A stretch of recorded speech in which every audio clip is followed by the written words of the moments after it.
Bugünkü sabahımız dağı dele meçitler babı jana namaz okuturgan jerler tuurasında mına oşonun ulantısı. قال الإمام المحدث التبريزي رحمه الله تعالى وأدام الله نفعه في الدارين آمين قال في كتابه المسمى مشكاة المصابيح إلى أن قال وعن أبي أمامة قال رسول الله صلى الله عليه وسلم ثلاثة كلهم ضامن على الله رجل خرج غازيا في سبيل الله فهو ضامن على الله حتى يتوفاه فيدخله الجنة أو يرده بما نال من أجر أو غنيمة ورجل راح إلى المسجد فهو ضامن على الله حتى يتوفاه فيدخله الجنة أو يرده بما نال من أجر وغنيمة ورجل دخل بيته بسلام فهو ضامن على الله رواه أبو داود.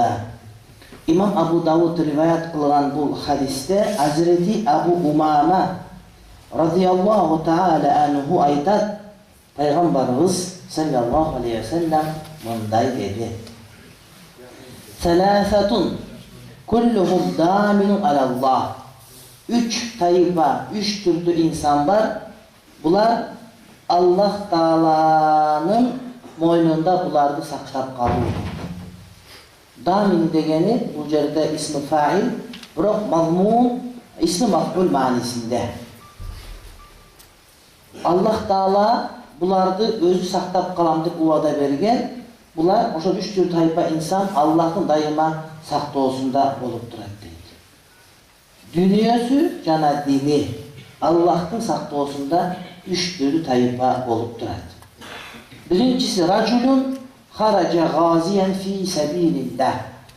Birincisi Huday yoluna gazi olup çıkan adam. Gazi gazavat, cihat denen söz. Allah yoluna mücahada kılıp, cihat kılıp Allah'ın sözü bardığından joğru olsun degen maksatlı koyup çıkan insan hatta fahuwa damin alallah hatta yetevaffa. Uşul insan ölgөнгө çeyin Allah'ın asır olsunda olur deydi. Cihatta жүргөн учурунда. Feyudkhilahu el cennete. Allah anı beyişke girgizet. Eğer ötkön bolsa. Aw yaruddahu bima nala min ajrin. Allah Taala oşol algan soğuptoru menen üyüne jetkiredi. Aw ganimeti algan olcasu aga koşunca soğuptoru menen deydi. Allah yolunda gazilik kıluu, Allah yolunda cihatga çıguu, buna şunçalık dengede kasiyetli nerse iş. Cihat meselesi şariatımızda namaz, orozo, zikret, acılık sayakta öyle kasiyetli sözlerden biri. Bolgonu dinin düşmanları şu neseni bizge japayıçılık kılıp göstergen hareket kılışar. Bunu biz adamlarda öldürü jöndön adamlarda jardıruu dep bizge oşon düşündürüşür. Biroq bunun bardığı toora emes. Bu adamdardı kulduğundan boşaltıp alуу üçün bolgon ıyık soğuş. Musulmanlar özünün özü jöndön barıp biröldөрдү öldürüyor deydi. Birincisi korgonu üretti. Eğer bizden өлkөbүздү, bizden mamleketimizdi, bizden egemendүүлүгүбүздү kimdir biröler jogotkusu kele turgan bolsa, anda bizden padişahыбыз bizge buyruk çıgarsa, anda kaşık kanыбыз kalganга çeyin güreşkөнгө bizge mildet bolot. Ekincisi, biz güç kuvatыбыз bolup, başka adamlarga davat kılıp, biroq oşolor dagı dele olsa dinde kabul algısı gelmesden, karapayım el kabul algısı gelse dagı, Allah'ın sayasatçıları, Allah'ın çoğundoru oşonu kabul algısı gelmesden, ellerdi özleri kalağında başkarıp, ellerdi karapayım kalıptı dinden alış taktısı gelse, Бул убакытта ошол адамдарга кул болуп калган жарандарды адамдардын кулчулугунан Аллахтын кулчулугуна чыгаруу үчүн болгон аракет. Эгерде кимдеги мына ушул жолдо жүргөн болсо, анда Кудай Тааланын сактоосунда, Кудайдын асыроосунда болот. Экинчиси варажулун раха илал масжиди, мечитке барган инсан. Раха деген сөз араб тилинде, адаби тилинде фускадагы бар сөз. Бирок кээ бир сөздөр көп айтылгандыктан фуска эмес, лахжа.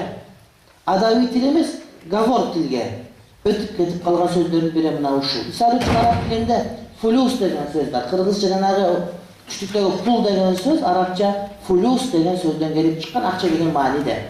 Бирок өтө көп иштетилгендиктен ошол нерсе барып адаби тил эмес катары кабылданып калган. Ошол сыяктуу эле раха деген этиш дагы рухта, фейн райх деген сөздөр, эгерде арабияга барсаңар, угасаңар дагы мына ошол түпкүлүк адаби тил, себеп дегенде пайгамбарыбыз мына ошол тилде сүйлөп атат. Захаба деген мааниде эле, рухи деген сөздөрдү көп колдонушат. Эгерде кимдеги мечитке барса, мына ушул инсан дагы эгерде өлө турган болсо Кудайым сөзсүз түрдө бейишке киргизет. Эгерде кайтып келе турган болсо, ошол инсандын ажыры, сообу, тапкан олжосунун бардыгы менен үйүнө жеткирет дейт. Мечитке барган инсан дагы Аллахтын короосунда, Аллахтын асыроосунда, сактоосунда болуп турат. وَرَجُلٌ دَخَلَ بَيْتَهُ بِسَلَامٍ فَهُوَ دَامِنٌ عَلَى اللّٰهِ. Üçüncüsü, үйүнө salam menen girgen insan deydi. Her bir insan үйüne girgende, үйde insan barбы, insan жокпу, salam aytıp yürüyüsü adet bolot. Egerde үйde insanlar bar bolup gözüne görünө turgan birөө bolso, "Assalamu aleykum ve rahmatullah" dep giriş gerek. Özünü үйüne dele. Egerde үйde hiç kim jok bolso, anda "Assalamu aleyna ve ala ibadillahi salihin." Allah'ın salamı bizge can Allah'ın bardık salih pendelerinde bolsun degen dua bolat. Sebep ошол жерде erişteler jana jinderде musulmandары болгон болот. Jinler biz yaşap жүргөн жерде yaşap жүрө берет. Biz ага тийишпейбиз, алар бизге тийишпейт. Ошентип ар ким өз тиричилигин кыла берет. Бирок киргенде салам айтышыбыз керек. Кээде үйгө салам айтып кирбейбиз, үйүбүздө береке болбойт, үйүбүз ынтымак болбойт. Эмне үчүн? Biz үйүбүзгө мына ошол киргенде үйдөгү аманчылыкты сактаганга шарттарды койбой коебуз. Бул эмне? Салам айтып. وَرَجُلٌ دَخَلَ بَيْتَهُ بِسَلَامٍ degeni экинчи бир мааниси, эгерде бир адам үйүнө кирген болсо, бисаламин аманчылык менен дейт. Эгерде көчөдө чыкканда иш кылбастан үйүнө кирип баратканда артында калган ааламдын бардыгын аман эсен, амандыкта калтырган болсо, үйүңдө тынч болосуң деген сөз. Кээ бир алымдар айтат, адам үчөө аракетте болуш керек дейт. Же Кудай жолунда жүр дейт, же мечитке кайта же үйүндө отур дейт. Башка иш жок дейт. Үчөөнүн бири гана болуш керек. Мечитке кайта көчөгө чык кайра кел, же үйүндө отур, же Кудай жолунда жүр. Бирок бул жерде жихад өтө чоң мааниде. Кудай жолунда жихад кыл дейт. Кудай жолунда адамдар динге чыкыр, илим ал дейт. Же болбосо Кудай жолунда ырыскың изде, адал ырыскың изде. Айтып ушул үч багыттан башка учур инсанда болбойт. Же бул, же бул, же бул. Эгерде Кудай жолунда көчөдө жүрбөгөн болсоң, же мечитке каттап айткан болсоң, анда үйүңдө отур, ошол нерсе сага жакшыраак дегенди аалымдар айтышат. Wa anhu qala Rasulullah sallallahu aleyhi ve sellem men haraca min beytihi mutatahhiran ila salatin mektubetin fe ecruhu ke ecril hacci el muhrimi ve men haraca ila tesbihid duha la yunsibuhu illa iyyahu fe ecruhu ke ecril mu'tamiri ve salatun ala isri salatin la lagwa beynehuma kitabun fi illiyina Ravahu Ahmadu ve Abu Dawud'a. İmam Ahmad, İmam Abu Dawud rivayet kılgan hadiste Hazreti Abu Umame mındaydı Peygamberimizden. Hazreti Abu Dawud'u bardığımız biliriz. İmam Ahmad öte seyrek gezleşken adam, Hanbali mezhebinin negizlöçüsü.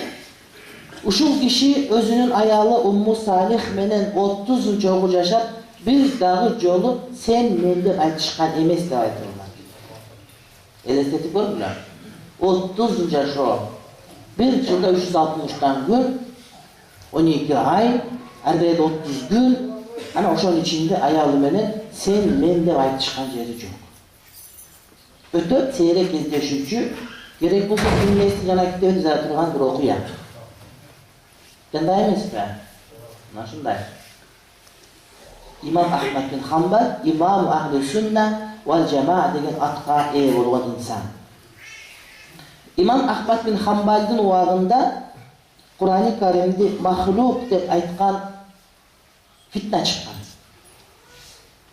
Ар замандан bir zaman мусулмандардын башына, жалпы мусулмандарга сыноо берет, айрыкча аалымдарга сыноо беретинде bir бале келип турат. Бале иптила сыноо деген сөз. Ошол убакытта Кур'ан-ы Каримди махлук, жаратылган деп айтуу сыноо келген. Чындыгында Кур'ан Кудайдын сөзү, Аллахтын сөзү. Аллахтын өзүнүн бир сыпаты. Аллахтын сыпаты Аллахтын өзүнүн касиеттерин алууга милдеттүү болот. Демек Аллахтан өзү халик, махлук эмес, жаратуучу, жаратылган эмес. Демек Аллахтын сөзү дагы жаратылган эмес деп айтабыз. Эгерде кимдир бирөө Кур'ан-ы Каримде махлук, жаратылган деп айтса, имандан чыгат. Имандан чыгат. Мына ошол убакытта Куранды махлук деп кайсы бир ушундай бир чала сабат шайтандын аалымдары ошол убакта халифага үйрөтүп койгон экен, адамдардын баарын кыйнап, мына ошондой ызычуу болуп, анан имам Ахмад бин Хамбалдан башка аалымдардын баардыгы ошол учурда Куранды махлук деп өлүмдөн кутулушкан. Эгерде сенин башыңа оор иш келип, сени өлтүрөбүз, жаныңды алабыз, ушуну айт деп айткан болсо, күфүр сөз айтканга сага уруксат берилет, жүрөгүң иманга толуп туруп. Эгерде Куранды махлук деп айтпасаң, анда сени өлтүрөбүз десе, Куранды махлук деп айтасың, бирок жүрөгүңдө Куран махлук эмес деген этикадың толуп туруш керек. Өмүрүңү сактап каласың. Бирок кээ бир учурда ошол өлкөдөгү эң алгачкы, эң улуу инсан имам болсо, анда бул сактап калган укугу калбай калат. Себеби карапайым адамдар ошону карап турат. Имам Ахмад бин Хамбал ошол учурда жападан жалгыз номер 1 аалым болгондуктан бул киши Куран махлук эмес дегенди катуу кармап, ошондон бул адамды түрмөгө салышкан. Түрмөгө салып, бул адамга күн сайын 50 балак урганды эмне кылган? Милдеттүү кылган. Анан кийин сурашат, Азирет, сиз ушул 50 балак урганда кантип чыдайсыз деп айткан. Мен айтат, бир эле урган, эки эле урганды билем, калган эсимен чыйып калат, эсим болуп калат билбейм дейт. Эки урган эсимде, орут калган эсимде жок. Бирок биринчи мен урганда менден апам эстейм дейт. Апам кантип атты экен деп. Эне канткен менен.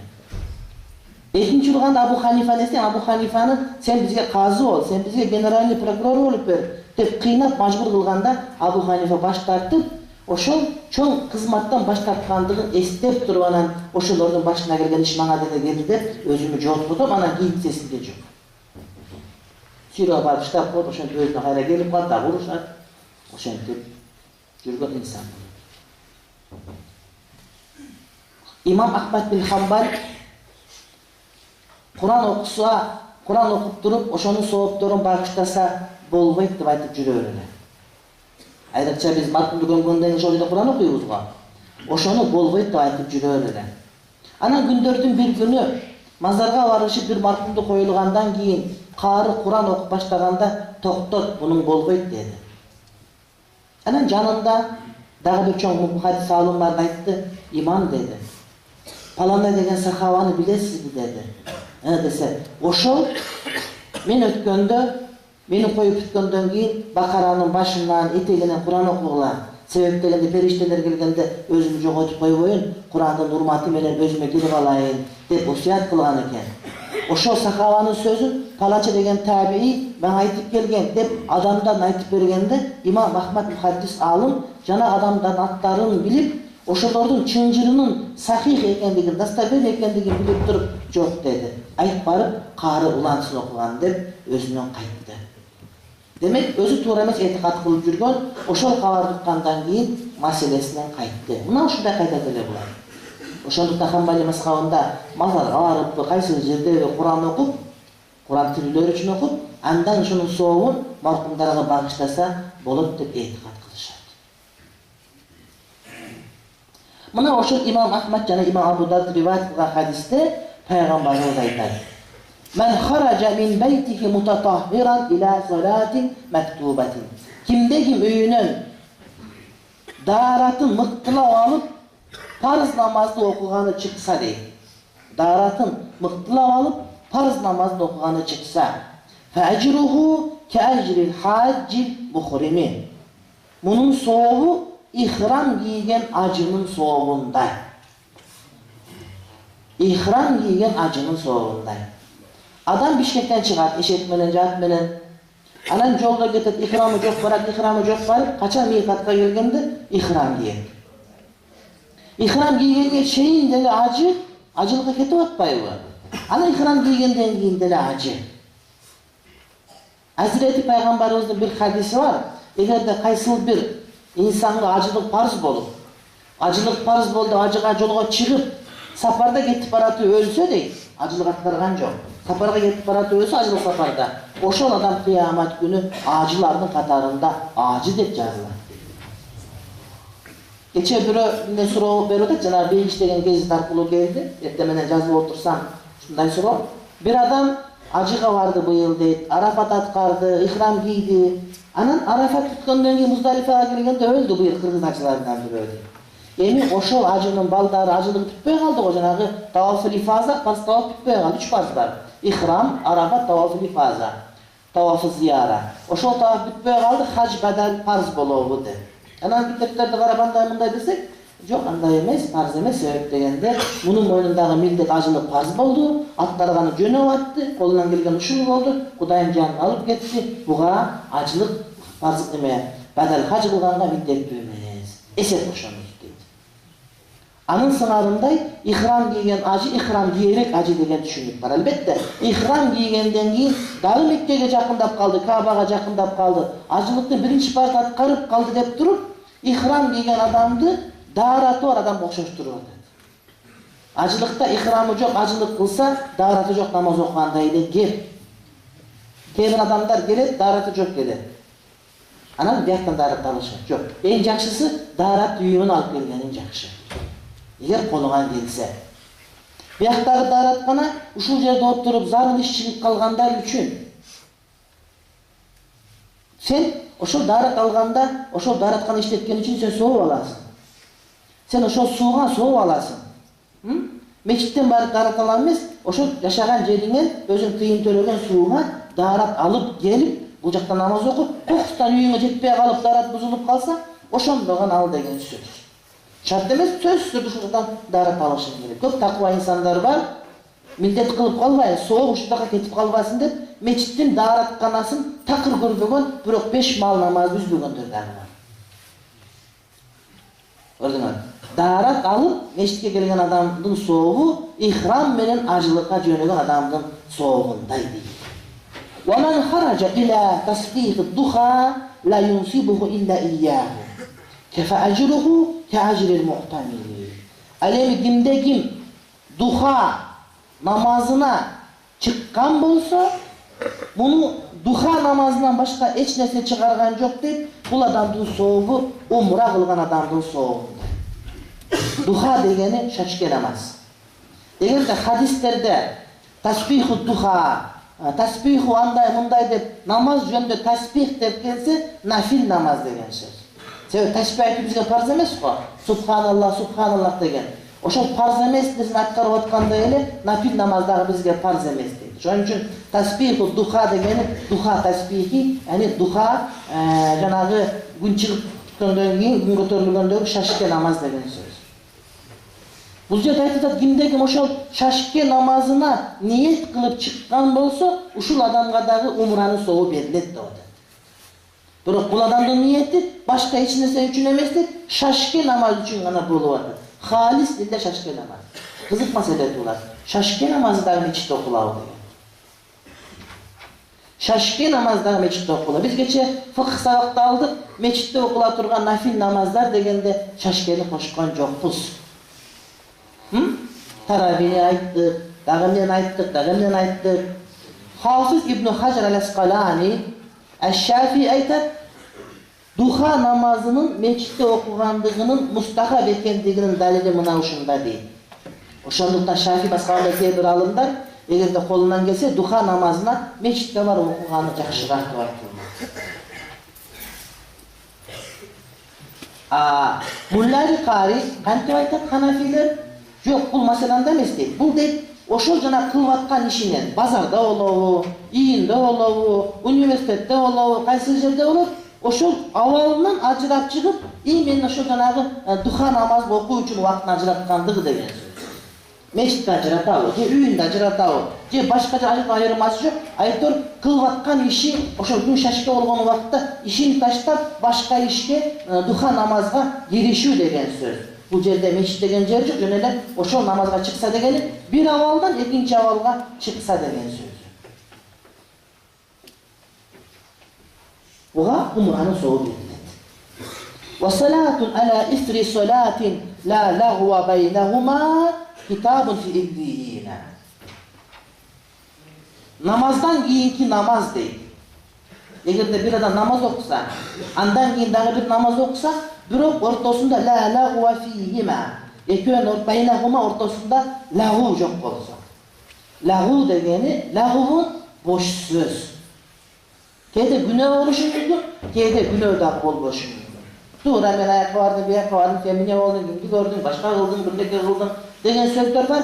Karapayım adamlar üçün uşul nerse jön ele boş söz, lahu olsa, uşul Kudayga jakın bolgon oluy adamlar üçün, talib ilimler üçün, davatçılar üçün bul zübe olur.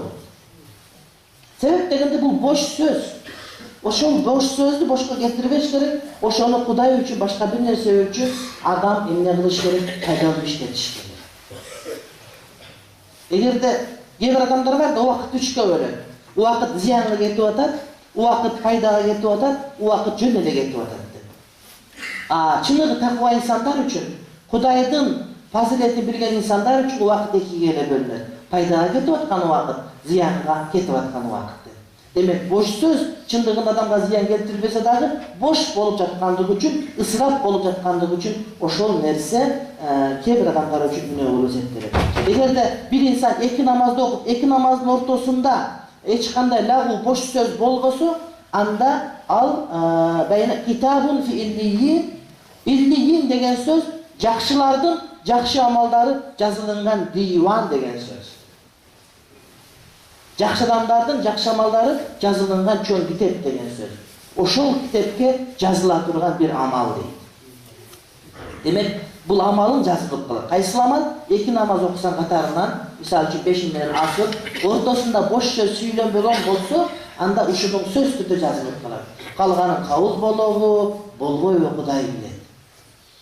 Çındığında kılvatkan amallarımızın kavul bolgonduğun bolgon tak bile almayız. Bırak köp uçurda Allah Teala özü belgilerini koyup durur. Misal için bir insanın acığı var, kavul bolgonduğunu kantip biliriz. Acığa barıp gelgenden keyin, acığa bargandagıdan murdağı avalından jakşı amalga özgörgön bolsa, adamdın acılığı kavul bolup durdu aytабыз. Oşondoy iki namazının kavul bolup, oşol kitepke жазылып, möөрü basılıp bol demi kavul bolup degendin dagı bir belgilerini bir uşul, eğer de iki namazın ortasında boş sözlördü süйлeriz. Kede dostlarımız menen, joldoşlarımızın oturganda süйлöşөбүз, çarçayız, başka nerse kılabız, öyle sayasat süylöybüz, köp nerse gıybatка kirip ketedi. Öte saktanganyыбызды эле gıybat bolbosa dagı lahu bolup kalат. Ошондуктан кээ-бир ушундай маселелерди токтотконго туура келет. وعن أبي هريرة رضي الله عنه قال قال رسول الله صلى الله عليه وسلم إذا مررتم برياض الجنة فارتعوا قيل يا رسول الله وما رياض الجنة قال المساجد قيل وما الرتع يا رسول الله قال سبحان الله والحمد لله ولا إله إلا الله والله أكبر رواه الترمذي. İmam Abu İsa Tirmizi radıyallahu ta'ala anhu aytat. Radıyallahu ta'ala anhu dep sahabalardan aytılıp жүрөт. Tartib oşonday. Bирок andan başkalar aytkan bolsa, anın ziyanı тийбейт. Al emес atalarыбызга деле атакем Аллах разы болсун деп биздер айтып жүрбөйбүзбү? Китепти берип турасызбы Аллах разы болсун деп, аны эч кандай зыяны тийбейт. Кээ бир инсандар чүнтүп айтып койдуңуз, айтканда мен бүген сүйлөп атып, устаз Саид Нурсини Аллах разы болсун айткан экен, чамасы бирөө кичине капа болуп эмнеге аны чүнтүп айтып атасыз дегенде кат жазып атат да, чындыгын айтыла берет. Бирок маселе сахабаларга Аллах разы болсун деп айтпай койсоңуз, адетти бузган болосуз. А бирок сахабадан башка Аллах разы айтсаңыз, аны деп бузулбайт, балким нур үстүнө нур болот. Абу Хурайра Аллах разы болсун айтат, эгерде силер дейт, пайгамбарыбыздын сөзү, пайгамбар айтат дейт, бейиш бакчасынан аралап өтө турган болсоңор, оттоп калыңар. Тартаху, оттоп калыңар. Жеп ошодон оозтуп пайдаланып калдыңар. Эгерде сурашты, я Расулаллах, ва ма риядул жанна, о Аллахтын элчиси, бейиш бакчалары эмне деди? Кана кайсы жерде? Деп сурашты. Деп сураганда ал-масажиду мечиттер dedi. Ушул мечиттердин бардыгы бейиш бакчалары. Ва маррату я Расулаллах. Ошол жерде биздин оттогонубуз эмне? Ооз тийип жегенибиз эмне? Деп сураганда айтты, Subhanallah velhamdülillah ve la ilahe illallah vallahu ekber. Subhanallah tasbih, velhamdülillah hamdala ve la ilahe illallah tahlil, Allahu ekber takbir. Buna uşular ottu dedi. Бұл деген söz meşitke girip kalganda öte şaşılıp kalıp girip iki rekat namaz okuğuna ulgurubaya kalsa uşular da aytıp durup çıkıp hep çok degende soğukpa iyi olasın degen söz. Кейде bir adamda "Yana kim var der ki işten geletler maçtan alıp koyra" dep aytıp bana kayraşıp çıkıp keter. Yok sen meşitke girdin mi? Meşitten faydalanın. Yok öyle degende Subhanallah velhamdülillah ve la ilahe illallah vallahu akbar degende bir ayıttağı meşitin akısından mutluğundan çıkıyor. Эгерде жолдо бир мечит турган болсо, ошол мечитке жөнөтүп кетпеген мүмкүнчүлүгүң болсо түшүп кирип, ушул келмени бир айтып карап, машалла деген бойдо кайра чыгып кетсең, албетте жакшы болот. Эки рекет намаз окусаң, андан бетер жакшы болот. Кыяматта ошол мечит сага күбөлүк берет. Ошондуктан кээ бир алымдар айтат, эгерде намазга кирип же мечитке кирген учурда, эгерде сен бүтүн ооруп аткан болсо, же намаз окуганга мүмкүнчүлүгүң жок болсо, же дааратың жок болгон болсо, мечитке кирген убакта ыктымал болуп калат мисалы үчүн. Ал убакта мына ушул келбени айткан болсоң, иншалла сен кайсы бир деңгээлде карыздан кутулган болосуң деп айтышат. Кээ бир адамдар. Wa anhu qala Rasulullah sallallahu aleyhi ve sellem men atal mescide li şey'in fahuwa khadhuhu rawahu Abu Davud. Abu Hurayra aytat, Peygamberimiz aytat, kimdeki meçitke kaysı bir nerse üçün gelse, oşol anın ülüşü deydi. Kimdeki meçitke kaysı bir nerse üçün gelse, oşol anın ülüşü deydi. Bu hadistin başka bir manisi, ar bir amaldar niyetlerine caraşa degen hadiske ünдөş gelir. İnnemel a'malu bi'niyat degen. Ar bir iş sizin kanday niyetinizge caraşa soğup berdeseler, meçitke kelgeningizler mına oşunday. Көп адамдар мечитке келет. Бирок кээ бир адамдар досторуна жолукканы келет. Кээ бир адамдар досторун ошол жерден таап алып, ошолор менен бир дүйнөбү сөздөрдү сүйлөшкөнү келет. Кээ бир адамдар ошол жерден бирөөнү таап атканы келет. Шуну көрдүкпү, көрбөдүкпү биз? Көрдүк, мечитке келип бирөөнү атып өлтүрүп кеткенин көрдүк. Кээ бир адамдар келет, жана карыз алган адам ошол жерден таап алганы келет. Кээ бир адамдар келет, ар кандай. Жок. Эгер ошон үчүн келген болсо, анда сага сооп жазылбайт. Ana men jana 27 so'tni olib qo'ydim. Meshitga ketib atam, darat olib keldim men. Jana Xudoyning amonchiligindami deganing barida o'tmay qoladi. Sen qaysi bir narsa uchun kelgan bo'lsang, o'sha narsa uchun g'ana kelasan, o'sha sening nasibingga jaziladi. Boshqa bir hadisda ma'u zamzam lima shuriba lahu, zamzam suvi emne uchun ichilsa, mana o'sha narsa uchun g'ana ichiladi degan hadisga tavsiya berishdi. O'shondukdan meshitga kelayotganda niyatlarni tuzlash kerak. Meçitke namaz okuy üçün, meçitke ilim alıy üçün, meçitke zikir kılıy üçün, meçitke ağlamdan çıkıp, meçitke girip, özüne жалгыз kalıp, Huday menen bolğan bir avaldı çındığı üçün, meçitke Allah'ın sözü bardığından ulu joğoru boluy üçün, meçitke imandı terengetiy üçün, imandı çındığı üçün girer, başka nerse üçün gitmeydi. Aytır, Huday'da aldayım degen aldanış kıyım. Yok, mümkün emes. Özün aldayısın, andan başka hiç kimlik aldayım.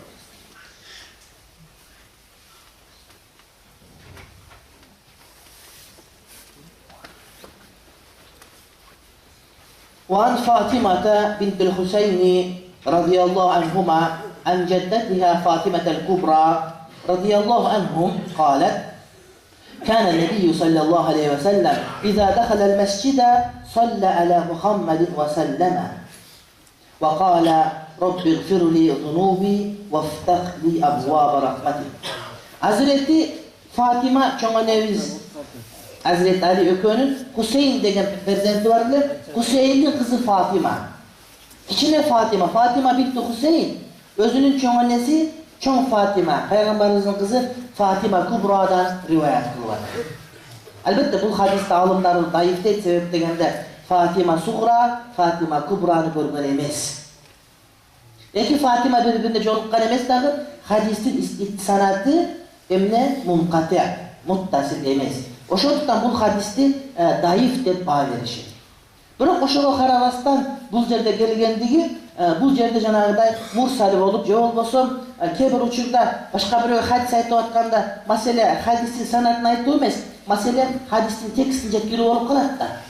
Мисалы үчүн экадан сүйлөшүп аткан учурда ошого сен сүйлөп атканда сенин пикириң кээде ошол hadistin сахih экендигин далилдөө максатында иснат толук айтсаң, кээде ошол hadistin sanatында эмес, маселе талаш жок. Маселе hadistin өзүнүн негизги темасында болот. Демек, айткан учурда санатты айтпастан жөн эле чоң эле ушинтип Фатима айткан экенди айтып өтүп кеткен болушу мүмкүн. Ошондуктан санатты муттасил эмес болгон бул хадистер дайыма под вопрос турат. Эмне үчүн ошол хадистер сахих болуп калышы ыктымалы бар, изилдегенге мүмкүн деген сөз. Дайыф хадистерди салиху лил мутабаа дагы издегенге жарактуу, анан гайру салихин жараксыз деп бөлөбүз. Кээ дайыф хадистер бар. Дайыф азыр бизде ушул маалымат боюнча, бирок дагы издесе сахих болуп калыш ыктымалы бар деген хадистер болот. Анан кээ бир хадистер болот, мавду, ложный, пайгамбарга коюлган, мухталап жасалган хадистер. Буларды изилдеп көргөнгө дагы мүмкүнчүлүгү жок хадистер бар. Кээ бир адамдар бар, адам болуп кетет дейбиз, кээ бирлер болбойт дейбиз. Кыргызда бир сөз бар. Боло турган балаңды жибербегиң базарга. Базарга жиберсең тез эле бузулуп кетет, чоңойтуп ал ичине. Болбой турган баланы кое бериң казанга. Казанда башка эмне иши бар, кый берсе калага. Баары болбойт. Деген сөз ошол сыяктуу боло турган хадистер дайыф хадистер, анан болбой турган дайыф хадистер деп экиге бөлүнөт. Кээ бир адамдар айтышат да, мисалы үчүн, ошонча жылдан бери хадис окулуп келе жаткан болсо, анан дагы бир адамдар хадис окуп атат. Хадистин баарын разборка кылып койсок болбойбу десе, жок туугандар. Кээ бир хадистер бар, азыркы күнгө чейин дайыф деп келатат. Балким Аллахтын рызкысы ошол хадиске сахих деген бааны балким сен бересиң. Сен бул маалыматты булугуп, буну булугуп, эки маалымат толук бир адамга жетпеген болуш ыктымал деле бар. Кээ бир илимий ачылыштар азыр ачылып атпайбы? Адамдын денесиндеги бир жеринде мындай, же болбосо химияда мындай, дагы бир жерде мындай деп, эмне үчүн мындай ачылбашы мүмкүн? Ыктымалы дагы бар. Ошол үчүн керек алымдар салихул мутабаа ошол хадисти кайрадан изилдегенге мүмкүнчүлүк бар десе, ошол хадистер дагы деле микроскоптун түбүндө азырга чейин. Эгер дарабыздан дагы бир мухаддис чыккан болсо, ошолорго өзүнүн баасын бергенге толук укугу бар. Хадистин дайыф сахих экендиги иштихади маселе. Алымдар өздөрүнүн пикирлерин билдиргенге укуктуу. Мына ошондой хадис Пайгамбарыбыз мечитке кирген учурда Мухаммадка салам айтып салават айтар dedi. Ал деген сөз пайгамбарыбыз өзүнө салават айтар экен дагы, мисалы үчүн Аллахумма солли аля Мухаммад ва саллим деп айтып, андан кийин Робби гфирли зунуби вафтах ли абуаба рахматик. О Кудай Таала менин күнөөлөрүмдү кечиргиниң, жана мага ырайым эшиктериңди ачкың деп тилейер dedi. Мечитке киргендеги дуа. Демек, мына ушул хадис дайыф хадис, ал эми сахих хадистерде салават биз билбейбиз, чынбы? Жөн эле Аллахумма фтах ли абуаба рахматик. О Кудай Таалам мага ырайым эшиктериң ач дегенде гана угуп жүрөбүз. Бирок бул муттасил эмес болгон дайыф хадисте мына ушул сөз айтылган. Аллахумма солли ва саллим аля Мухаммад, Аллахумма фтах ли абуаба рахматик деп туура болот. Бул хадиске амал кылсак дұрыс, себеп дегенде фадайлил аъмал. Кайсы бирде сен фазилетин гана айтып аткан хадис болгондуктан дайыф хадистерге амал кылсак жарай берет. Демек мындай мешитке киргенде кантип айтабыз? Allahumma salli ve sellim ala seyyidina Muhammed. Allahumma ftahli abwaba rahmetik. Evet, tam bolsa soğuk tüyünde alamız. Ve izâ haraca salli ala Muhammedin ve selleme ve kâle rabbiğfirli zunubi ve ftahli abwaba rahmetik. Alemi çıkıp atqanda dağı Muhammed'e salavat salam aytıp andan keyin rabbiğfirli zunubi o Hudaý taala günahlarımды geçir ve ftahli abwaba fadlik. Abwaba fadlik. O Hudaý taala günahlarımды geçir. Jana maňa özüňdün fazilet eşiklerinden aç. Degen dua deyil. Rabbiğfirli degende koşup zunubi andan keyin aftahli abwaba fadlik özüňdün fazilet eşiklerini aç deyil. Ravahu Tirmizi ve Ahmed ibn Majah ve fi rivayetihima qalet iza dakhala'l mescida ve kaza iza kharaca qala bismillah ve selamu ala rasulillah. Alemi İbn Majah'ın İmam Ahmed'in rivayetinde bölükçörögüle an başında bismillah dağı var ekan. Bismillah ve selamu ala rasulillah dep aytıladi. Atayakta bismillah degen yok. Ne dedi? Allahumma salli ve sellim dep salavat ana salam bar bolsa, başka bir rivayette bismillah ve selamu ala rasulillah dep aytıladi. Demek men dep aytsaň dagı, tigin dep aytsaň dagı jaraý beredi. Ve qala Tirmizi laysa isnaduhu bi muttasil. İmam Tirmizi aytar, onun isnadı muttasil emas. Ve Fatima bintul Husayn lem tudrik Fatimatul Kubra. Husayn'in kızı Fatima çoğun annesi Fatima Kubra'nı görgen emas. Ökö biri menen biri jolukkan emas. Şondan iki Fatima biri-birine rivayet kılganda hadis daif bolot deydi. Ve an Amr ibn Şuayb an abihi ve an ceddihi qala daif hadis boyunca bir mesele. Geçe dağı şol jana beyiş degen meselelerde beyiş degen gezitler var. Bunda neme tarih berip atam.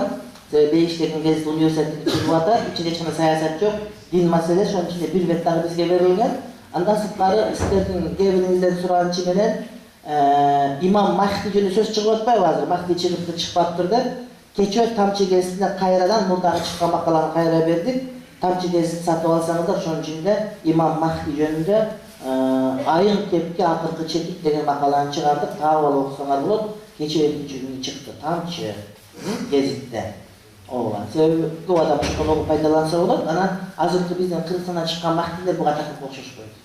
Mahdi bizden çıkmaydı. Şunu esilerden çıkarırlar. Al Kırgızlar emes. Alara koşu paygamat tukumundan bulur. Jana başka malumatlar okuvarsalar bulur. Oğlan. Anan oşol neme oyunca janağı Cavuşan degen duanı suravatçı. Cavuşan degen dua oşonu okusak bolo kanday degen. Cavuşan degen bu jana okutpes oltbok degen demanide. Albatta bu hadis İmam Hakim'de Mustadrak degen kitabında aytılınat. Uşunday Peygamberimiz bir gün Cebrail ferişte öte bir görkem avalında gelip bunu senin pendelerine, ümmetlerine Allah Teala belek kılıp jiberdi. Uşul dua eğer de soğut giybese dağı, soğuşka gitse dağı, başka olsa dağı daima oğut bösteğil, oğut ötbösten ziyanlardan saklap turgan dua degen. Bu hadis alımlarının köpçülüğü bu hadisde öte sahih dep aytpayt, biroq taptak ele amal kılganga bol betçekte dağı kakpayt. Biroq tasawuf alımlarının derlik bardyk şu hadisde kattu garmanışat. Kanday bolgon günde dağı mına dualar, zikirler kelgen учурда zikirler ekiге bölünür. İnşai ana ma'sur bolur. İnşai degeni her bir adam özü zikirleri, dualarını yazıp, oşonu jattap alıp okusa bolaverir. Daima şukaçı dua kılat. O Hudaý taala bizge munday berdiçe, eşmatlar taşmat dua kılat misal üçün. Dua, amardığımız dua kılabız, kalaganda dua kılabız. O Hudaý bütün bela jer belada sakladar berdiler. Eş tüyü salınmaydı. Bunlar inşai, her bir özün oyundan çıkargan kalotidek duaları. Demek duanı kalaganda kılsan bolaverir. Biroq duaların en jakşысы Peygamberden ağzından çıkan dua. Sebep degende kabul bolusu kövrök ihtimali var duaların. Alem uşul hadis daif hadis aytılmadı da Cavuşan degen dua, an oşonduktan mümüle çıkanda tüyü salbaş gerek. İkincisi Cavuşan degen duada bütün değil Allah Teala'ya kayrılуу. O ırayımdılar ırayımdısı. O bakıtçalık berүүчү, rızkın özü berүүчү dep Hudaý Taala'nın bardyk oşol özüne gerekli bolgon ululuğun Hudaýdyn bir kasiyetlүүлүгүн dangazalagan dua oşonduktan agı çıkanda ziyanti ve sebeplerinde Kur'an-ı Kerim'de Allah Taala'nın görkem ısım sıfatları var. Oşol ısım sıfatlardı ortaya koyup suragıla degen sözü var Kur'an-ı Kerim'de. Demek ошондуктан ага дуа кылса боло берет, бирок хадис даиф хадис. Даиф хадис эгерде мавду болбосо амал кылсак боло берет. Ал эмес адамдын сөзү бол, эшмат ташма жазган дуа болсо деле болот. Мисалы үчүн жанагы салаваттарда, көптөгөн салаваттар бар, чоң-чоң алымдар жазган экен айтып жүрөбүз, боло берет. Мына биздин Молду Сабыр деле айттарга барганда өзүнүн ырымен жазган дуасы бар. Көтөрөнү билекти, Кудайым берсин тилекти, дагы бир нерсе деп канчага жер кошмоктоп барып, жамактатып барып, анан төгүп берген жерлери бар. Эч кандай зыяны тийбейт. Кебил астагфирулла, туура, эгерде өтө даиф болгон болсо, ошону пайгамбар айтты деп этикад кылбастан, ушундай хариздеги дуаны деп айтыш керек болот да, пайгамбарга таандык кылбаш керек. Өтө өтө даиф болгон болсо. Ан Амр ибн Шуайб ан абиhi an jaddihi qala naha Rasulullah sallallahu aleyhi ve sellem an tanashud al-ash'ari fil masjidi وعن البيع والاشتراء فيه وأن يتخلق الناس يوم الجمعة قبل الصلاة في المسجد رواه أبو داود والترمذي. İmam Tirmizi, İmam Bukhari'nin şakirti olur. Bırak öyle kızı İmam Bukhari keyde, İmam Tirmizi ayıttı deyip, o şunun sözü kettirgen uçurlarından var. Alem Tirmizi'de tolturar. Sa'altu Muhammadan qultu li Muhammad da aytib atqаны bu Muhammad bin İbrahim, Muhammad bin İsmail al-Bukhari, İbn Bardizbah al-Bukhari. Ustazın көп keltir. Qultu li Muhammad dedi. Biroq kede Bukhari'dagi özünden sonra Abu İsa'dan Tirmizi'den rivayet keltirip koyuyor. Sebep degende şakirtten delekede fasıl olsan janayberdi.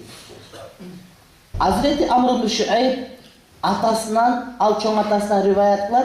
Peygamberimiz deydi, tıydı deydi. Emre dedesi min tenashudul eş'ari fil mescidi. Meçitlerde ır menen aytışkandan.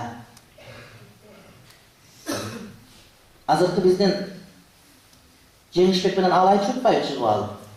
Bul bir savaytat, bul bir savaytat, bul bir savaytat, bir savaytat. Oşonday ırlardı meçitlerde aytkandan tıydı dep yazıldı.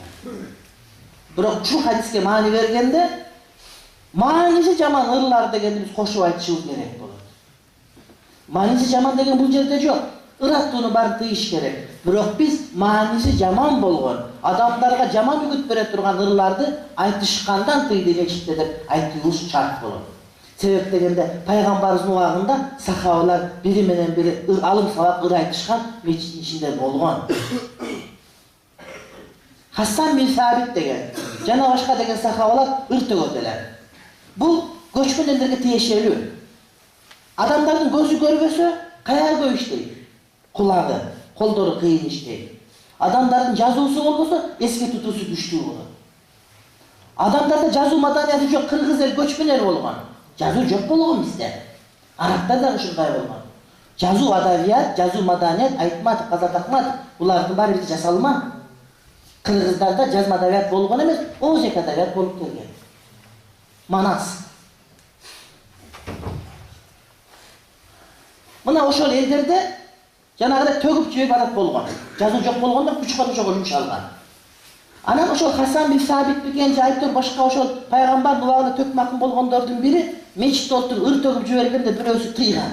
Ушул хадисти айтып алды. Пайгамбар айтты го, мечитте ыры менен алып сабак айтышпагыла дегенде, ушул жерде сенден дагы жакшыраак болгон адамдын астында айтканмын деди. Ал пайгамбарыбыз. Demek meclitin içindegilerde bunda müzik aralashpagan başka olup, egerde эки акын жана бар балыклыктай болуп жана ал комуз жок да анда. Ошентип комуз жок, айтыша турган болсо музыкасы жок. Анда уруксат берилет. Эгерде тарбиялык мааниси бар, Кудайды улуктаган, ошого окшогон нерсе болсо уруксат берилет. Бирок мааниси жаман болуп, бир азыраак уятыраак болуп, же бир аялдардын сулуулугун, же болбосо дагы башка бир нерсени, же бир дүйнөнү мактап кете турган болсо, ошол нерсеге тыюу салынат мечитибизде. Men ukmadım, bırak janagı Jamal Seydakmatova деген bir ejekebиz бар, artistlar. Ошол Египетке барганда, мындай эме дейт. Мен көрбөдүм, бирок гезиттен окудум. Спектакльдерди дейт. Ошол мечиттерге коёт дейт да. Ошол мечиттерде спектакль коюлап отуруп, ушундай шарты бар экен, мен таң калып эле жүрөм. Шуну Египетте окуган балдардан сурайын деп эле унутуп калам. Эми бир сурайын көргөндө. Силер дагы сурагыз. Ошол мечиттерди сахна болот, ошол жерге ушундай сахналарга коебуз деп 2-3 жыл интервьюсун окуп калдым кезинде. Мисалы үчүн жанагы Султан Нараевдин немеси жазылган Таяммам деп, Таяммам деген таямда ушундай бир пьеса коюш, жана барып Египетте коюп келип сыйлык алып келишкен. Жамал Сейдахматовдун Туңгуш деген театры бар. Эгерде ошондой театр болсо, биздикилер койгон тактакында болбойт мечиттерде. Музыкасы бар, доңгуршун куру бар, жылаңачка чыга калат, даарат качканы билбейт, айылды билбейт, вообще болбойт. Бул жөн эле мындай даараты барларга эгер ошондой ыр болсо деген сөз. Ванил байи вал иштираи фихи. Ошондой эле мечитте саткандан, сатып алгандан дагы пайгамбарыбыз тийди дейт. Сатып алуу бир гана ошол уруксат берилет, качан? Этикафта. Этикафта отурганда ошол буюмду мечитке алып келбестен туруп, биякта туруп соодалашса, ага уруксат берилет. Этикафтан башка убакыттын бардыгында мечитте алты сатты кылган шарият тыюу салат. Ал эмес мечитте өзүнүн кол өнөрчүлүгүн башка ишин кылгандарга дагы тыюу салат. Бирөө кийим тиге турган болсо, мечитке көтөрүп бучка отурган тиге отурган болсо, жок үйүңө тик деп айтабыз. Бир гана шарият китептерин жазгычтар. Илгери нуссах деп койчу эле. Компьютер жок да. Ана сен китеп бересиң, 3 күндө сага китебин жазып колуңа карматат медеп. Ошондойлар шарият илимдерин жазып алса, мечиттин бут бучуна отуруп жазып, ишин кыла берсе ага макул. Андан башка өнөрүң болсо өргө чап, ошону барып өргө өрөдү алып чабып бир мечитте эмес. Дейт. وأن يتخلق الناس يوم الجمعة قبل الصلاة في المسجد. Cuma günü, cuma namazdan murda mecitте adamların halka olup oturup alusuna darıya. Cuma günü, cuma namazga çeyin, bir yakta bir cemaat bir yerde, bir cemaat bir yerde, bir cemaat halka olup oturganda tüyü sağlar.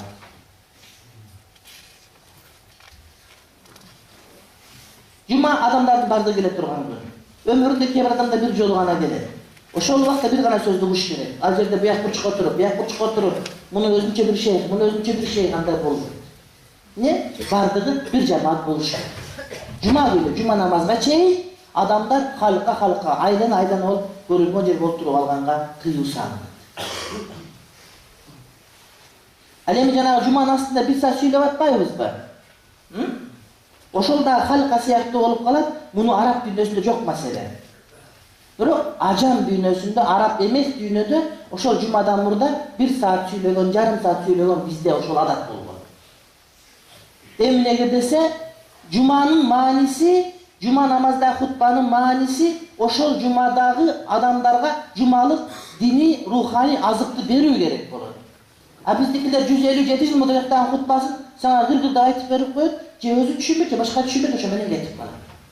Бул жума окуган имамдар ушулар кыяматта жооп берет. Адам сага укканы, тааратын алып, башкасын таштап, ичин бошотуп, курсагын тойгузуп, кийимин кийип, сенин сөзүң уккан отурат бир жерде, сен ошолорду кайра кетире бересиң. Өзүң түшүнбөгөн бир сөздөрүн сүйлөп. Бир хутбаны 2 жолу кайталаган да керек болсо туура эмес. Ошол жумадагы кайсы маселе өтө зарыл маселе болсо, ошону сүйлөп, адамдар ошону багып бериш керек. Ошондо гана туура болот. Мисалы ушул жумада эмне болду бизде? Жанагы саруу эле эмне эле жанагы Кыскөлдөгү саруу, саруудагы проблемабы? Ошол маселеге мусулманчылыкта биз кандай болушубуз керек дегенди беришин керек жамаатка. Андан кийинкиси шайлоо жөнүндө сүйлөшүн керек болот. Андан кийинкиси 25-майбы жанагы вечирлер жөнүндө сүйлөшүн керек болот. Анан экзамен келип калды, пара жөнүндө сүйлөшүн керек болот. 8-мартпы ошол жөнүндө сүйлөшүн керек. Биздин динибиз тирүү дин. Жашоо менен ушинтип кайнап туруш керек. Аралашып туруш керек. Мусулман адам башка бир жерден сабак алганга мажбур болбой турган деңгээлде маалыматты жума хутбасынан берип туруш керек. Алымдар айтат, эгерде бир адам бир мечитке үзбөй каттаса, 10 жыл каттай турган болсо, 5 жыл окуган жогорку билимди алыш керек. Ошондо хутба өзүнө кысым берет. Ага чейин бейманиlik. Biz eserli oğanda kaldık, baykuşlar bolbay kaldık der, epter çattağında aytıp жүрөбүz. Kudayga şaldı Kırgızca kitepleri tolup durar, Orusça tolup durar, Özbekçe tolup durar. Oşondan okutan ayta verse bolot, bирок ошондон айтпайт bizdikiler. Жоқ дегенде жаназадан алған ақшаңы, некеден алған ақшаңы адалдап ал ей туғаным. Базарға барсаң, ошол бир жаназага баргандын жарым акчасына сага 3 китеп берет. 3 китепти 1 жыл сайрайсың. Чынбы? Үйдөн 1-2 кайталап кой, жел ошону чүнүңү жомок кылып айтып бер, ана. Ошол дагы жок бизде. Адамдар ошол үчүн жумага канчадан келет, бирок ошол эле кайра кете берет. Демек, жумадагы имамдардын мааниси бар. Ошон үчүн жуманы имамды муфти же казы шайлайт. Не үчүн? Ошо айткан укугу бар адам деп коет, ошол гана маселе айтат. Көрүн адам чыгып жума өткөн укук берилбейт. Таксир өтүп бүз айыл ушундай бар казак өтүп берим дей беришет кээ бир учурдачы. Жок, этикаты кандай? Акыйдасы түзүкпү? Ахлы-сүннат вал жамаатпы? Бир нерсени билеби? Сени бузуп жибербейби? Деген адамдар тандап коюлар. Көрүн адам чыгып имамга өтө албайт. Билдиңер, өткөндө алдык фикхта, жанагы күн тутулганда, ай тутулганда, ай күн тутулганда, хутба окуганда, жуманын хутбасы гана келет, эгерде келбей калса, жалгыз окуйт деп. Эгерде имам жок болуп калса, келсе дагы жамаат окулунбайт, себеп дегенде хутбаны сүйлөгөн адамдарга уу кетип калышы мүмкүн. Бир карылмайды, бир кумалак чилиде. Адамдар ушундай жинге жан келгенде, ал өзү каалагандай динди түшүнө берет да. Ага пайгамбар кантип айтты баары. Ал өзү динди кантип каалайт, ошону түшүнөт дагы 1-2 жылга чейин жазы баш көтөрүп жерге түшпөйт. Колтугу жерге түшүп турат постоянно. Анан бир маалымат кирип калса, батпай кайнап элге айтыш керек болуп калат муну. Эптеп жеткирип алыш керек. Анан 2 жылдан кийин өзүнүн пикирин туура эмес экенин билет. Элдин баары билет анын ката экенин, бирок ал элдин баары ката деп ойлойт да. Аларга жумага орун жок. Мен ошондо парпырай берсем, толи бияка чыкпа. Көрдүңөрбү? Ушунчалык жоопкерчиликтүү, ушунчалык деңгээлде маани кала турган маселе.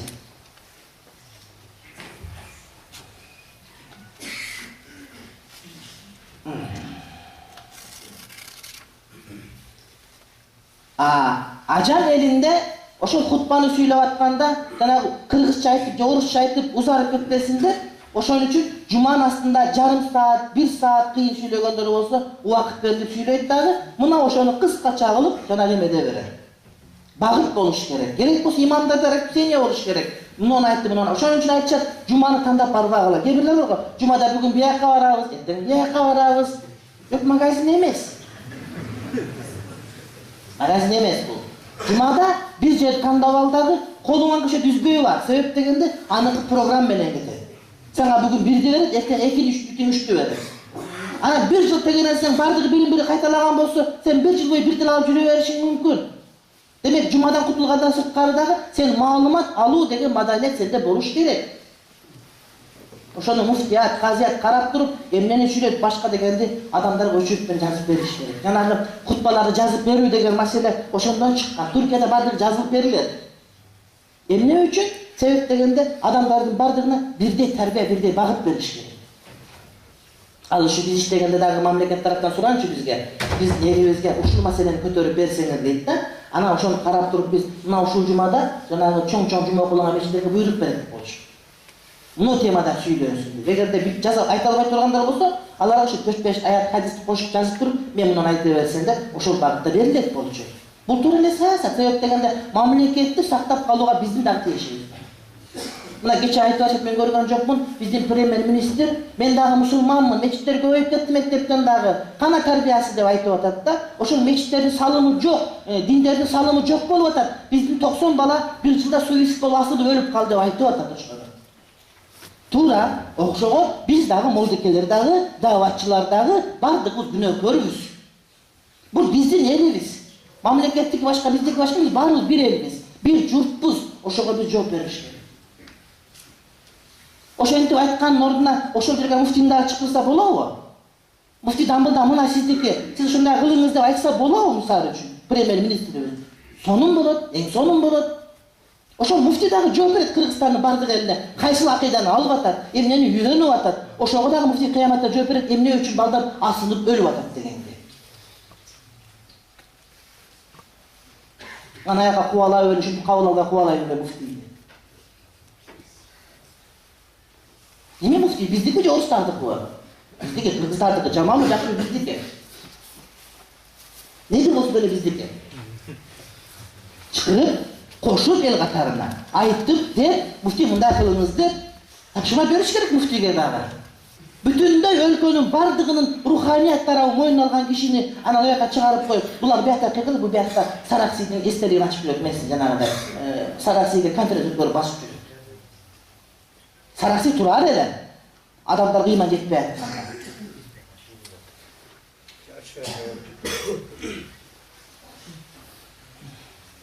Муфти да кыйкырыш керек, ошондо чыгып алып, мына 90 адам өлдү. Мектепке киргизиш керек мына сабактарды. Бизге бергиле деп журнуп чыгыш керек ошондо муфти деген. Отуруп албай бекинип конференция ачып оякта. Өлгөнгө 1000 жыл болгон, дагы 1000 жыл туру берет, эчтеке болбойт. Китептен жазып калтырып койгон а. Кереги жок андай конференцияны бизге. Чыгып айтыш керек болчу. Бизди чыкыргыла, өй деп. Муфти каяк калса бардыгына берет ошол жерде. Бизге айткыла, биз сабак берели. Мектептерге ыйман сабак киргизиш керек деп депутаттардын баарын беттен жулуп алыш керек. Кайрыларды көргөндө мен паткалимденбей. Ошон үчүн муфти, ошон үчүн төргө турат, ошон үчүн учажет, ошон үчүн жамбашчы. Айтыш керек ошо биздин атыбыздан бар. Балдар өлүп атат, карабайсыңарбы? Бул деген трагедия. Трагедия, 90 адам астында өлүп атат. Ошо ыйман жоктугунан, мектепке ыйман кириш керек деп барып жатып албайбы ал үйгө бүттү эле. Мисалы үчүн муфти. Чынбы? Ошо биздин муфтийбиз. Ошону айтыш керек болчу. Уламалар 40 адам бар. 35. Ошонун баарын чыкырып келип, баары селде менен барып ошо жерге чыкпай мындай кылып киргизгиле мектепке. Ушу силерге азбы? Дагы 90 өлүш керек, күтөсүңөр деш керек. Айтты Жантөрө жана Сатыбалди биздин премьер. Сенин балаң өлсө кандай болот болчу деп. Ошону биз өткөзүш керек бияктан биздики. Ошо укук бергенбиз, шайлаганбыз курултайда. Барып айтыш керек ошо жерде. Кириш керек мектепке, ыйман сабак болуш керек мектепке. Токтотуш керек жанагыдай болбогон сөздөрдүн бардыгын. Деп айтса боло, ушу мүмкүнчүлүкпү биздики? Мүмкүнчүлүк. Ким оозун тутуп алат? Мына 1 жылдан бери кетире албай эле койду. Демди деле кетирбейт. Bir gün kamap деле койбойт, муфти айтсын. Biz дагы аркасы чыгат болчу ошол жерге. Кирсин биздин мектеп ыйман сабактары, окусун биздин балдарыбыз. Апасы Россияда, атасы Россияда, баласы чоң энесинин колунда калган, чоң энеси арак ичип печке басып болуп жүрөт. Тарбияны ким берет ошого? Ошо мектептер биз налог төлөгөндөн туруп атат. Ошол премьер жана башкалардын бардыгы биз налог төлөгөндөн ошол жерде олтуруп атат. Биздин укугубузда талап кылган ошол нерсени. Андай эмеспи? Эгерде силер жок болсоңор, биз жок болсок, эл жок болсо, кимге президент, кимге премьер, кимге чоң болуп берет, кимге депутат болуп берет? Бай кимге кыйкырат мынтип? Силер жок болсоңор мен кимге кыйкырам? Өзүм отуруп дуалга сүйлөй берем. Келип берген экенсиңер кыйкырып атат. Ошо бар экенсиңер, бирөө силерге депутат, бирөө чоң болуп атат силерге. Ошо мектеп биздин мектеп.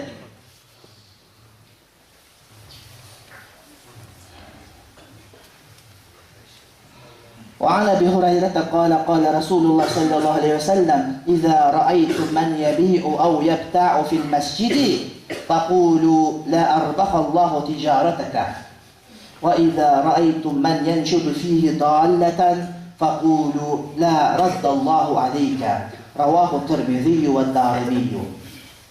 Hazreti Abu Hurayra aytат, пайгамбарыбыз мындай деди. Эгерде мечиттин ичинде бирөө сатып атканын, же сатып алып жатканын көрсөңөр айткыла, Кудай Таалам сенин соодаңа береке бербесин. Кудай Таалам сенин соодаңа береке бербесин деп ачык айткыла дейт. Эгерде мечитте бирөө өзүнүн жоготуп жиберген издеп кыйкырып аткан болсо, айткыла, Кудай Таалам жоголгонун кайтарып бербесин деп айткыла. Бетер жоголсун деп айткыла. Дейт. Имам Тирмизи Дарими риваят кылат. وعن حكيم بن حزام قال نهى رسول الله صلى الله عليه وسلم أن يستقاد في المسجد وأن ينشد فيه الأشعار وأن تقام فيه الحدود رواه أبو داود في سننه وصاحب جامع الأصول فيه عن حكيم. Hakim ibn Hizam aytadi, payg'ambarimiz mechitda al-istaqada fil masjid, mechitda jetelengandan tiydi deydi. Jetelengen degan emine bir insan başka bir insanı öldürüyor. Oşo öldürgөн üçün bul öldürülüş gerek. Je bir uğurluk kılgan üçün kolu kesiliş gerek, başka olur. Oşonu mechittin içinden atkargandı tiydi deydi. Eğer de bir şariat işlerden cezalar atkarıla turgan bolsa, oşo mechit atkarılmasın. Bu makruh. Eğer de kolun keskende kanap ketip, işte kan tökülüp kalsa, bu aram dağı olur. ошол нерсеге шариятыбыз тыюу салат. Мечит өзүнүн касиеттүүлүгү болуш керек. Туура шарият өкүм аткарылып атат. Бирок аткарылганына карабастан аткарыла турган жери бөлөк болот, ал мечиттин ичинде болбойт. Андан сырткары пайгамбарыбыз тыйды мечиттерде ырдалганды, жаман ырлар. Ал эми жакшы маанидеги бир акындар, ырлар болсо да айтып койсок эч кандай зыяны тийбейт, ага уруксат деле берилет. Эгерде тарбиялык мааниси бар болуп, Кудайды улуктаган ырлар болсо. Үчүнчүсү, ошол мечитте антуқама фихил худуд, хат аткарылганга дагы тыюу салынды. Худуд деп экиге бөлүнөт. Таъзират ва худуд деп. Ислам шариятында күнөө деп эстептирген иштерди жазалары экиге бөлүнөт. Шарият чен өлчөм берген. Сөзсүз түрдө момундай болуш керек. Уурулук кылса колу кесилет, зына кылса таш баран уруп өлтүрүлөт, бирөөнү зына кылган болсо мындай кылат, өлтүрсө өлтүрүлөт деген чен өлчөм. Арак ичсе мынча бала урулат деген анык берилген чен өлчөм, булар худуд деп айтылган. Ал эми ислам шариятында ачык айтылынбастан, бирок ислам сотунун өкүмүнө коюлуп берген жазаларды таъзир деп айтылган. Булар адамдын өлүмүн алганга чейин, өмүрүн алганга чейин штраф салына берет, жаза бериле берет. Биринчисинде жалпы өкүмдү айткан болсо, эми бул жакта худудтар да аткарылбайт деп тактап маани берип атат. Бир хадисинде кылган кылмыш үчүн мечитте жооп бербейт дейт дагы, айтып кылмыш үчүн мечитте жазалабайт, экинчиси худуд хаттар да аткарылбайт дейт. Бул деген сөз экөө бир эле маани, демек бекемдеп тастап коюп айтып атат. Мечиттин ичинде уурунун колу кесилбейт, мечиттин ичинде башка кылынбайт, мечиттин сыртында болуш керек.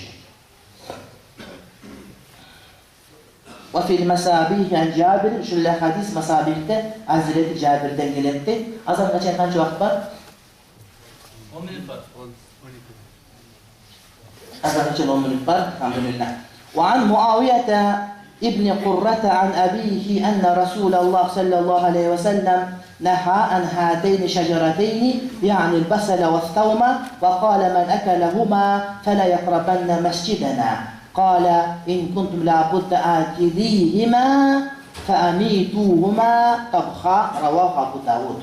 Hazreti Muaviye İbni Kurra aytат. Atasından Kurra'dan Kurra'yla Peygamberimiz mına uşup iki daraqtan kıydı. Qaysı iki daraq? Piyaz menen sarımsak çesnoktu. Jana aytты, kimdegi mına uşup iki öncesi piyaz menen çesnoktu bizdin meçitlerge tap-takır jakındabasın dedi. Jana aytты, bирок söz türdө жеш керек болуп калган болсо, аларды бышыруу менен өлтүрүп алгыла dedi. Bышырып туруп, кайнатып жиберип, кууруп жиберсеңер болот dedi. Бирок сөз түрдө бышырып, кууруп жибериш деген сөзүмүз бул пайгамбарыбыз ошол чеснок менен пияздын жытынып келбей койгонду бир гана жолу бизге үйрөтүп атат. Анан калганы доктурлардан сурап алгыла дагы ошол шамал кыла берле деген сөз болот. Жегенден кийин дагы сүт ичип койсоң, же жанагыдай петрушка чайнап койсоң, же дагы бир нерсе кылсаң жытып кетип кала турган болсо, ага мейли. Иштесең мейли, доктурлардан сура. Маселе жытта гана турат. Ошол жыт келгенде мечитте келбей турган болуш керек. Же чатарында же эртең менен турганда жок болуп калсы деген сөз. Равах Абу Дауд. وعن أبي سعيد قال قال رسول الله صلى الله عليه وسلم الأرض كلها مسجد إلا المقبرة والحمام رواه أبو داود والترمذي والدارمي. Abu Sa'id aytar, Peygamberimiz aytты, жердин бардыгы мечит. Бардык жерде намаз окусаң бола берет, бирок макбара, кабырстан менен хаммам, мончодо гана намаз окуганга болбойт. Эки гана жер кабырстан менен мончо. Башка бир хадисте азыр мусуп төккөн жерде да кошуп айтат, бирок бул жерде эки нерсе. Кабырда намаз окуп болбойт, себеп дегенде жанагы топуракка аралашып калып, сөөк шириген башка болсо нажас болуп калышы ыктымалы бар. Ошол себептен бирок кабырстандын ичинде атайын бир бөлмө болуп, же бир өлүп көмүлүп жүргөн жер анык билинип турган болсо, же бир жанагы таш төшөлгөн болсо, ошол жерде окуса жарай берет. Кабырстандын ичинде деле жарай берет. Болгону адамдар карап отургандар бул эми мүрзөгө сыйынып атабы деген пикир тууруп кала турган болсо, мына ошондо макруу болот. Болбосо жарай берет. Кээ бир адамдар мазардан коркот. Илгери сапарга кетип аткандар түбү түшүп калган мазарга кирип, сөөктүн арак жылдырып коюп, жанына жылы уктап кайрап кете беришет. Адамдар тирүүлөрдөн коркуш керек. Уурдап кетет, башка кылып кетет, зордуктап кетет. Өлүктөр эчтеке кылбайт. Hayat çok tınç olur. Nasıl? Hammam, monço. Monçoda dagы namaz окуганга болбойт. Бирок ошол кээ бир мончолорду мешитке айландырган жеринде стептин айылында мончо мешитке айландырылган. Эгерде мончону бир жери актап, сырдап, оңдогондон кийин, тазалагандан кийин мешитке айландырса, ал болот. Бирок ошол мончо кылып намаз окуган уруксат берилбейт. Аллаху алам бис-саваб.